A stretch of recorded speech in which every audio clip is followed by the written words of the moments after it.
Pero meron pa tayong isang issue, katulad sinasabi natin, yung Chinador ka ba? Ikaw ba pro-China? Ano ba ito? Historical na naman yan. No? Kasi pagka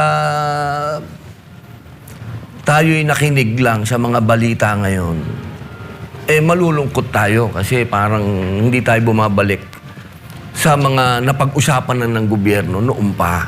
Kasi tayo, sumusuporta tayo sa One China policy. Panahon pa yan ng ating matandang Ferdinand Marcos Sr. Pati ang Amerika, ano dyan sa One China policy. So, ibig sabihin, yung mga alituntunin ng China, hindi dapat tayo parang siga din tayo, ganon. No? Hindi dapat. Laging ang policy natin, kaibigan nating lahat. Ang linaw naman sa konstitusyon yan, kaibigan natin lahat. Oh. Ngayon, halimbawa, meron tayong mga opisyal sa gobyerno na lumalabas doon. Naka-uniforme pa, di ba? Magsasalita ng kung ano-ano. Gagawa ka pa ng karikature. Na yung karikature, ginagawa yan, wartime propaganda yan. Hindi naman ginagawa yan sa peaceful na panahon. Bakit ka gagawa ng karikature tapos pag ginantihan ka, magagalit ka? Yun ang problema Titira ka, pag tinira ka pabalik, iiyak ka. Hindi naman pwede yun. Saka ilang beses ko nang sinabi,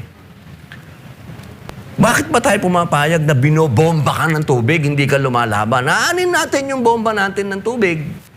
Siguro naman, mas masakit pa yung ginawa sa atin, ng ginantihan. Tayo ginantihan. Tumira tayo ng karikature, tinira tayo ng pabalik, nagalit tayo. Natural, magagalit tayo. Pero nung nakausap ko yung isang Chinese, kasi nagalit ako pare. Sabi ko, ba't ganyan?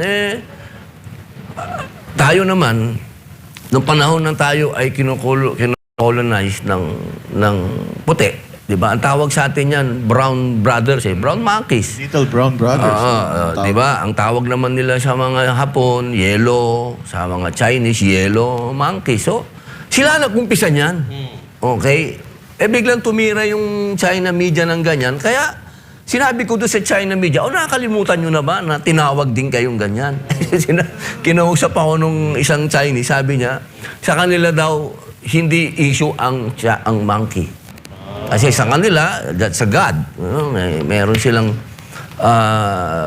para sa kanila, matalino yun. Meron nga yan sa kanilang, sa yung zodiac nila. Zodiac nila. So, 12 animals, kasama monkey. Sabi nga sa mas may insulto. Pero nagalit ka doon, ha? Nagalit ka doon na tinawag tayong... Oo, siyempre.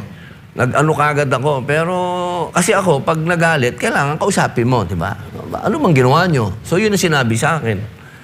Actually, sabi nga nila, dapat na yan, buhaya yan pero baka mas ma-insulto kayo. Si Senator Kiko din po nagalit dyan Cosmic na naman yun. Alam mo naman siyempre, pagka medyo makatotohanan, masakit. Diba? Pero Sir Lito, kayo po, anong nababasa nyo dito patungkol sa nangyayari ngayon sa China na instance na to? Itong, lalong-lalo na itong huling naganap na ewan ko kung ano man tawag mo dun. Harapan? Pukpukan? Well, ano kasi yan hindi ko maintindihan. Marami naman nag-counterclaim sa China Sea, South China Sea na tinatawag natin, parte natin na West Philippine Sea. Ang Vietnam, kalaban din nila, Brunei, Indonesia, Malaysia. Pero bakit sila hindi nagkakaroon ng ganyang mga alitan, na Ibig sabihin, nadadaan sa diplomasya yan Kasi ang problema sa atin, kung ano sabihin ng kano, sunod tayo ng sunod. Tingnan mo yung Ray Powell, yung... Yes. Why bother to Di ba? Halatang-halata mo, sinisindihan lang ang puwet natin para magalit tayo sa China, Ibig sabihin, pinag-uusapan yan, Nung panahon ni PRRD, parang isang beses lang yung nagkaroon ng problema, di ba? At yung mga fishermen, hindi naman hinaharang noon. Napag-uusapan yung mga ganyan. At pangalawa, kung totoo may langis sa West Philippine Sea, wala naman tayong puhunan para kunin yan langis na yan sa ilalim ng dagat. Ba't hindi na lang tayo mag-usap ng maayos para imbis na tayo angkat ng langis, meron tayong mag-sharing na lang. Alam ko nung panahon ni GMA, pumayag pa nga ng China na 60-40 60 sa atin, 40 sa kanila. 40%. So, I mean, let's be practical ang ibig ko sabihin. Sa tingin niyo po, Sir Lito, no? Kasi nung mga nakaraan, okay naman eh. Hindi naman nangyayari ito. Nagkakaroon ng sigalot, pero hindi ganun kagrabe. Sa tingin niyo ba may kinalaman sa politika dahil yung dating presidente, sinasabi nilang maka-China at yung ngayon, maka-Amerika? Pwede po bang ganun? Pwede. Tsakaan tayo pag inuurot tayo ng mga kano, tayo naman, sama ng sama. We have to have, gaya nga sinabi ni Sen Robin, yung independent foreign policy dapat, kaibigan mo lahat, kausapin mo lahat, no? Hindi ba rage baiting? Parang inuudyo ka na. Parang magalit eh. Kasi, ewan ko may napanood akong video. Yung bangka pa natin ng sumugod. Parang naghahamon. I don't know kung... Ang basa ko naman doon, kasi nandun yung barko natin eh. Tapos lumapit Parang yung... teritoryo natin. Lumapit yung Sayungin. China Coast Guard. So, gumanon yung ating mga sundalo. Ang punto ko kasi dito, maiiwasan sana natin yon kung walang masyadong mapapel. Ang daming mapapel dito.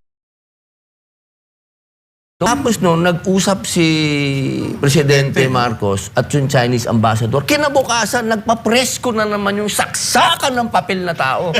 Pambira. Pwede bang tumahimik ka muna?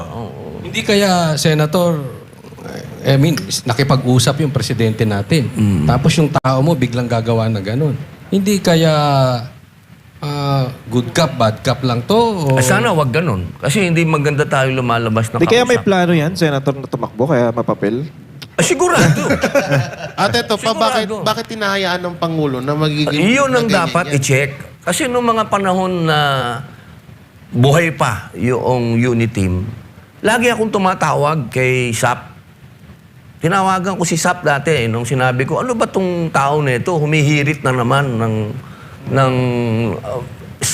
taliwas sa sinasabi ni Pangulo.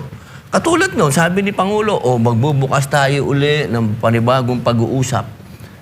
Kinabukasan, binabanatan na naman niya yung China. Ano ba yun? Di ba?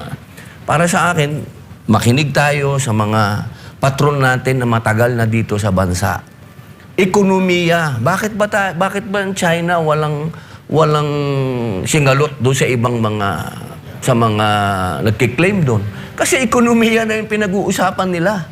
Nag-uusap sila ng paano tayo makikinabang sa isa't isa. Isipin nyo, pinakamayaman na bansa ang China. Yung tayong kapitbahay, iwan. Di ba, in normal circumstances, pare, pag mayaman yung kapitbahay mo, doon ka makikipagnegosyo pare. Para naman mabatuhan mo man lang ako dyan ng negosyo. Tayo, ayaw natin nun. Kaya lang, Sir Lito, sa palagay ninyo, meron ba pang solusyon ito? At kayo, Sen, may solusyon pa ba itong gulo with China at in the Philippines? Alisin mo yung mapapel. Marami na mapapel, marami na Hindi, alas. 2028. kaya lalong na galit sa atin ng China nung pinayagan yung mga EDCA bases na nakatapat sa Taiwan. Yung sa Lalo, sa Santa Ana, Cagayan, yung airport. Tapos yung San Ramon ba yun sa Isabela. Nakatapat sa kanila yun Ibig sabihin, talagang pinuesto ng kano doon, panlaban sa kung sakaling ang Vietnam, ang Taiwan pakialaman ng China.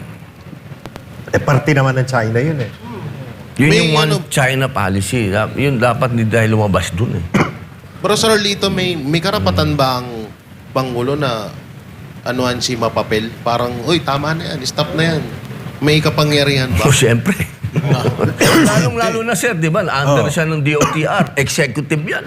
So, ibig sabihin, sa hindi niya pagsunod, binabastos niya mismo ang Pangulo. Yun ang lagi kong O sinasabi may noon. direct di ba? Kasi, Senator, sabi nyo, kausap ng presidente, kinabukasan, binanatan. Kinabukasan.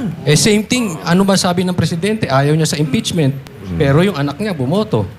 Ayaw niya sa EDCA. Ang Sagot ako dyan. Si ang patron na ang makakasagot dyan. Kaya tuloy walang tiwala sa atin ang foreign investors Gusto natin humikayat ng foreign investors. Nakikita nila na parang walang out of control, hindi in control ang presidente natin.